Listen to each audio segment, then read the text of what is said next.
Hi everyone. I apologize to those of you who came to the live review session because basically we had technical difficulties and now I'm sitting in my office recording this video. So as of making this video, and I plan to upload it soon after, the practice quiz is available to you on Blackboard, but the actual quiz 2 isn't for a couple weeks. But please remember that depending on when you're watching this video, it may not be in a couple weeks. It could be in 10 minutes. So just make sure you check the date of when the quiz is offered, and that's in the syllabus on Blackboard. So here we have a couple of questions, and I want to go through each of these questions. First, it says, draw R and S to bromobutane and be sure to label each enantiomer. So one thing that's going to be on the next quiz is stereochemistry. So bromobutane, 2-bromobutane, is a 4-carbon chain with a bromine. And we need to draw this in R and S configuration. So what I suggest we do is we start by drawing it with 2 of the centers labeled, and what I'm going to with the stereogenics that are labeled. And what I'm going to do is I'm going to put hydrogen in the back because that makes my life easier, and then I'm going to put bromine out front because 2 things have to be in the plane of the paper, one sticking back and one up front. Then I'm going to simply try to figure out what this is. Because I have hydrogen back, whatever configuration this is, I will then draw the opposite one. So bromine is the heaviest atom. Here we have an ethyl group, which is 2, and we have a methyl group, which is 3. So we go 1, 2, 3, like this. And this is in the clockwise direction. So this is the same way the clock goes. It's also the direction you would turn in order to make your car go right. So this is the R configuration. In order to draw the S configuration, what we do is we draw this again and we simply switch them. Put the bromine to the back and put the hydrogen to the front. And by definition, by switching any 2 of the atoms, we'll switch the configuration. And in this case, this would be S. Because this is a little bit messy, I'm just going to redraw it right here so you can see it a little bit better. This is bromine, and this is H, and this is the R configuration. And this is meant to be back, and this sticking forward. So that is basically what we have for our configurations here. Next, it says, a student uses ether to extract an organic compound from the aqueous solution in a separatory funnel. Before extracting the ether to isolate the solid organic compound, the student adds anhydrous sodium sulfate. What is the molecular formula of sodium sulfate? Well, that's easy. That is Na2SO4.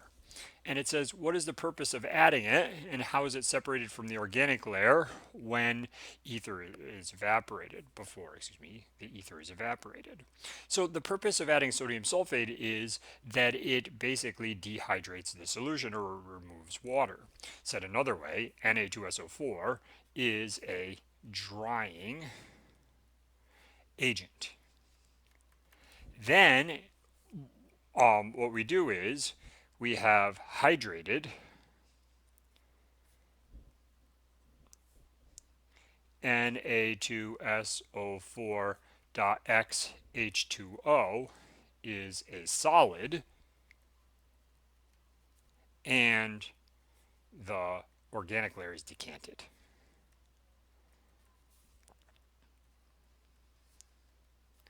So basically, that means poured off. So the first question is, what is the molecular formula and the purpose of adding sodium sulfate? So Na2SO4 is the formula, and it's a drying agent. How is it separated from the organic layer before the ether is evaporated?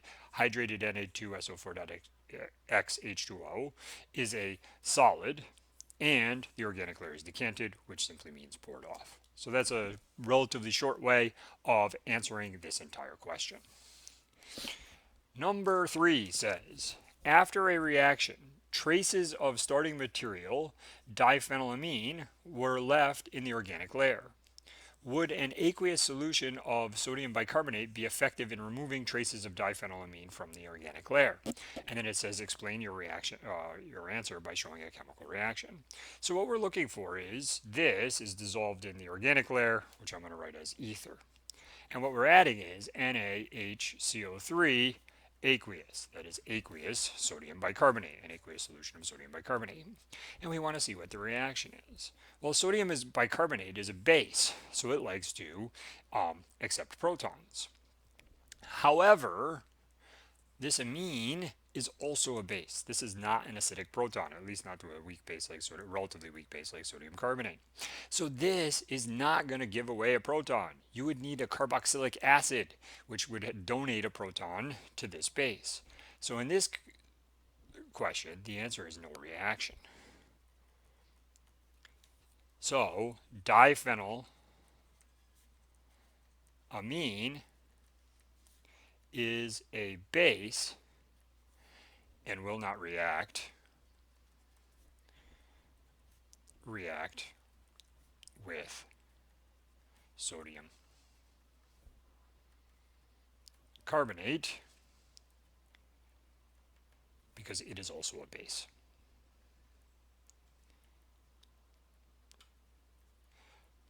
So if you want to react with a base, you need an acid. And in our class, usually that acid is a carboxylic acid. So in this case, we actually have no reaction. Next, it says, a crude organic compound is dissolved in diethyl ether, density is 0.715, and is poured into a separatory funnel. Deionized water is added to the separatory funnel. Which layer contains the product? Well, before we can figure this out, let's figure out which layer is which. Well, ether has a density of 0.7 and water has a density of 1, which means this is water at the bottom because it's more dense, and this is ether at the top because it's less dense. So the water goes to the bottom because it's more dense. Well, where are we going to find a crude organic product? Remember, like dissolved like. Organic compounds are going to be preferentially soluble in ether as opposed to water. So our organic product is going to be in the top layer, or the layer with the star next to it, because that layer is ether. Why is that ether? Because ether is less dense than water. Note that if you had an organic solvent like dichloromethane, dichloromethane is more dense than water. So it's not always that the organic product is in the top layer, it's always in the organic solvent, however.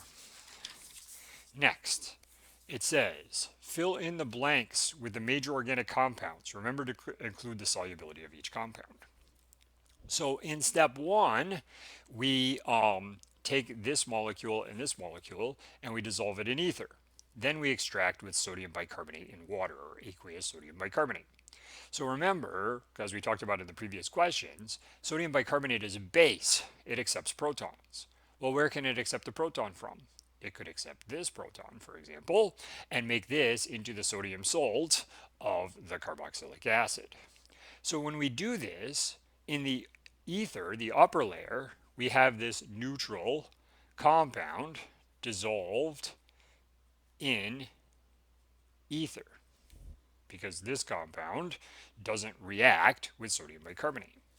But if we look at this chlorobenzoic acid, if we have this molecule here, C double bond O bond OH, and we have a Cl here, and this is dissolved in ether, if we add NaHCO3, which is aqueous, what happens is, and I should mention this is not required for the question, I just want to explain what's going on, this proton is acidic. So this proton goes with HCO3. Remember that H2CO3 carbonic acid is not stable at room temperature and pressure, so it immediately breaks down into carbon dioxide and water. And we end up with C double bond O minus. It's lost a proton. There also happens to be an Na plus in solution, so you have a counter ion, and the Cl just goes along for the ride. And then again, you get H2CO3, which breaks down into H2O liquid, plus CO2 gas, which is just, if you add it together, H2CO3. The million-dollar question is, what is the state of this? Well, this is an ionic compound. Ionic compounds need to have their ions stabilized in order to dissociate and dissolve. Polar solvents can dissolve ionic compounds, but non-polar solvents like ether can't. So this is aqueous. So we end up with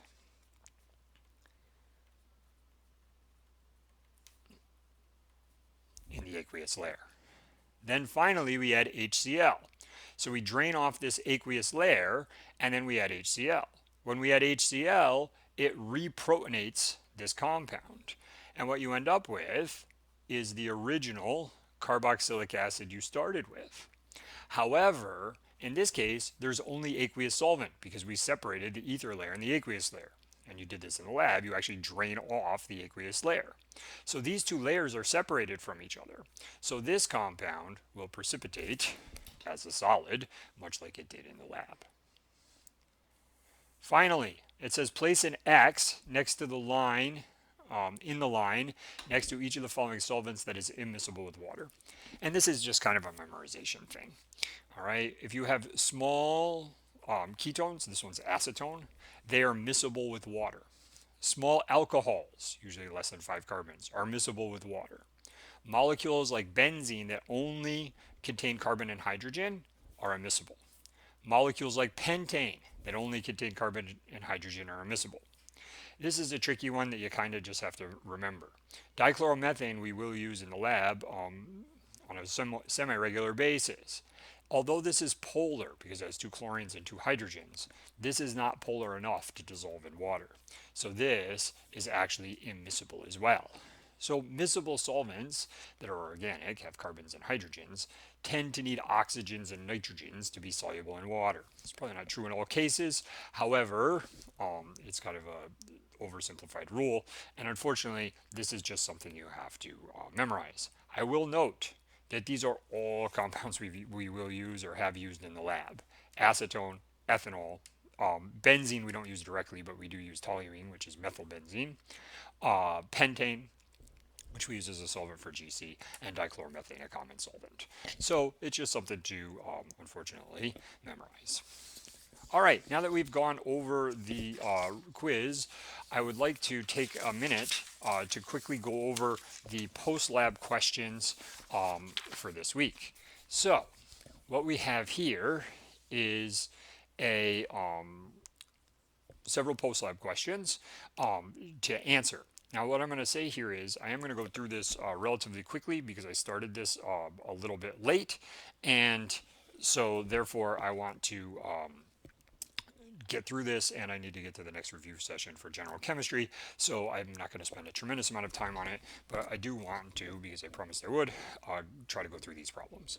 It says, a student performs the following steps to isolate biphenyl from a 1-to-1 mixture of biphenyl and salicylic acid.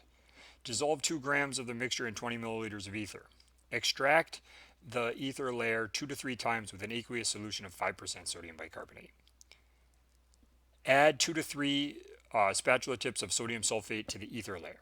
All right, so in this step we got rid of the salicylic acid, and then we have the ether layer, and we added 2 to 3 spatula chips of sodium sulfate.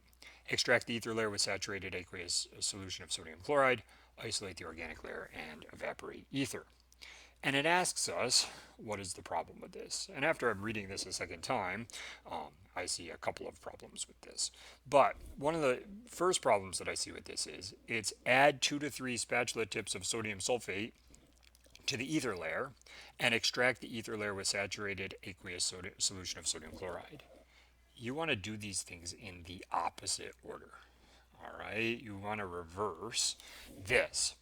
And that's because you don't want to use an extraction where you're going to add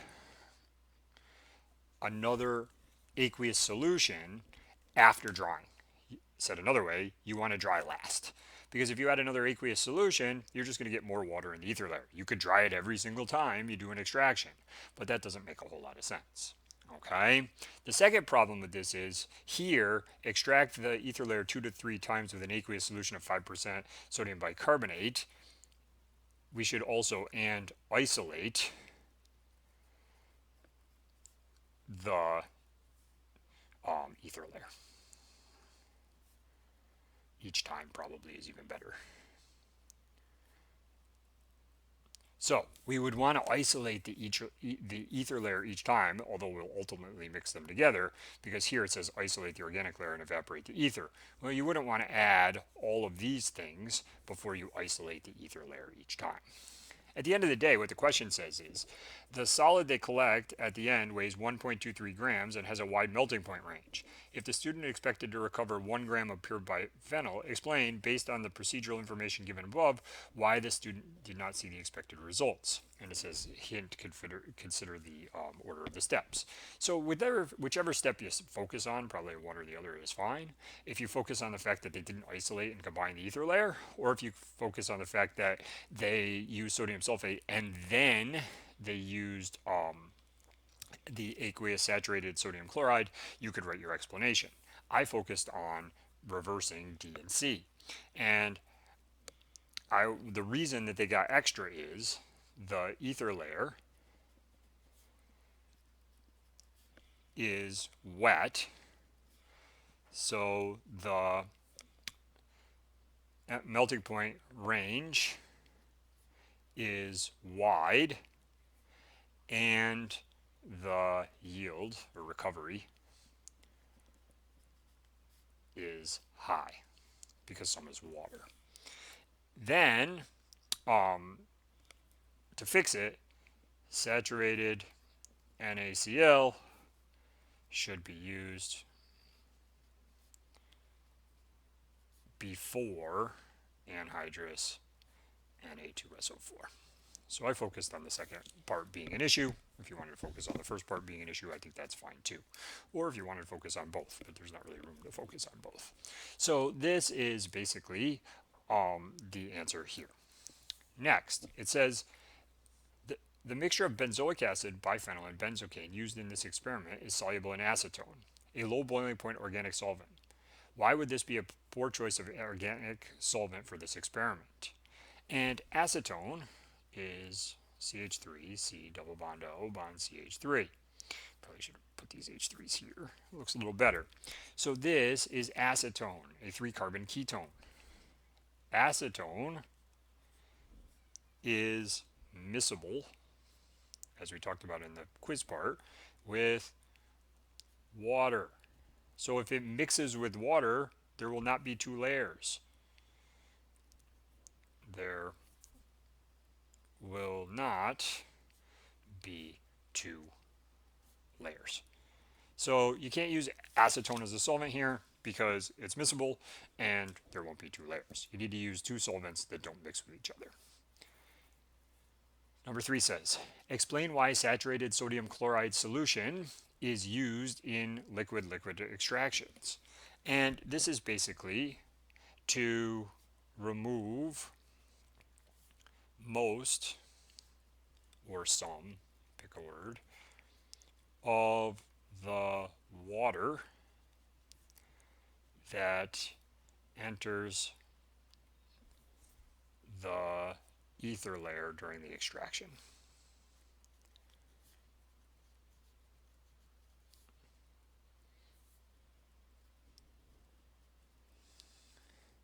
So saturated salt water has sodium ions and chloride ions. I think of these kind of like little magnets that attract water molecules. So if you take saturated sodium chloride and you mix it in with the ether layer, if there's any water dissolved in the ether, the sodium ions and the chloride ions act like magnets and kind of draw them out of the ether. Now, they don't work as well as anhydrous sodium sulfate, but to avoid using large amounts of anhydrous sodium sulfate, which at times can make it difficult to isolate the organic layer, because if you have 2 grams of sodium sulfate and you only have 10 milliliters of organic layer, it can be a problem, right? Because you're going to lose some in the sodium sulfate. It's a good idea to remove a lot of the water using the anhydrous or saturated, the saturated sodium chloride solution, and then after that, as you did in the lab, use the anhydrous sodium sulfate to get the rest of the water. Number 4 says, can a mixture of benzoic acid, biphenyl, and benzocaine still be separated from one another if 5% hydrochloric acid is added at the beginning of the extraction instead of 5% sodium bicarbonate? So when you did this, you added first a solution of sodium bicarbonate, which removed the benzoic acid as sodium benzoate, and then you precipitated. You then went after the benzocaine using the hydrochloric acid. What this is asking, can you do it in the reverse order? I think the answer is yes. you could do this in the reverse order, but in this case, but benzocaine as benzocaine HCl will first be drawn into the aqueous layer. So if you do this, you're going to get the benzocaine HCl in the aqueous layer. This, of course, leaves biphenyl and benzoic acid in the ether.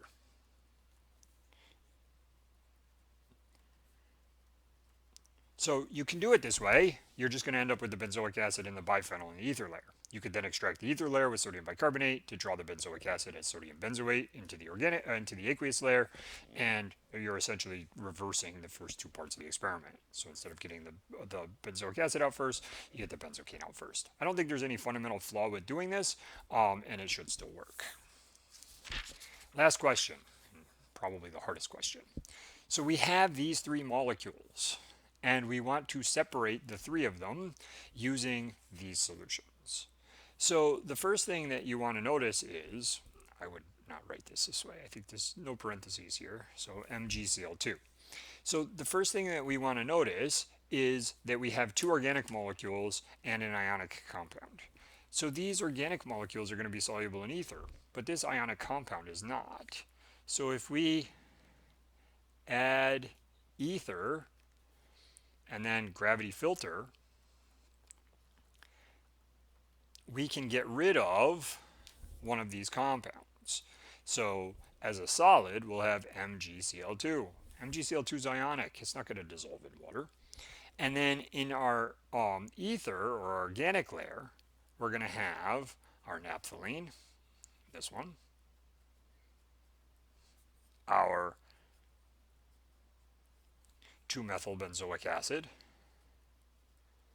this one, and of course ether, which you can write or not write because it is the organic layer.